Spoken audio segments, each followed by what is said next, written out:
இதெல்லாம் ஒரு குற்றமா அப்படின்னு சொல்கிறத இதெல்லாம் ஒரு குத்தமா அப்படின்னு தான் சொல்கிறோம். குற்றம்ங்கிறது குத்தம் அப்படின்னு வரும்.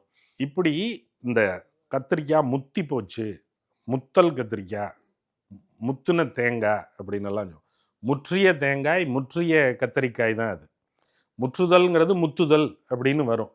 பற்றுதல்ங்கிறது பத்துதல் அப்படின்னு வரும். அப்போ பற்றி கொள்ளுதல் அப்படிங்கிறது தான் பத்தி அப்படின்னு வருது. ஏதாவது ஒன்றை பற்றி கொள்ள வேண்டும். பற்றுக்கோடு இல்லாமல், பிடிமானம் இல்லாமல் ஒரு மனிதன் வாழ்வது என்பது ரொம்ப சிரமம். அவனுக்கு எப்போதும் ஏதாவது பிடிமானம் வேண்டும். அப்போ எதை பிடித்து கொள்வது?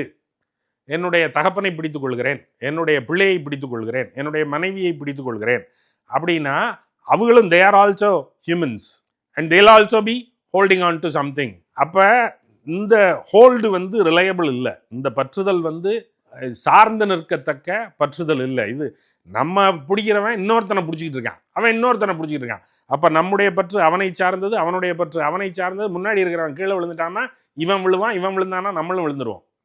ஆகையினால எது சாயாததோ, எது நிலை பேர் உள்ளதோ அதை பிடித்து கொள்வது அப்படிங்கிறது பற்றுதல் அப்படின்னு சொல்கிறான். அதனால் பற்றது பற்றுக பற்றற்றான் பற்றினை அப்பற்றை பற்றுக பற்று விடற்கு அப்படின்னு திருவள்ளுவர் சொல்கிறாரு. யார் எந்த பற்றும் இல்லாதவனோ அவனை நீங்கள் பற்றி கொள்ளுங்கள் அப்படின்னு அவர் சொல்கிறார்.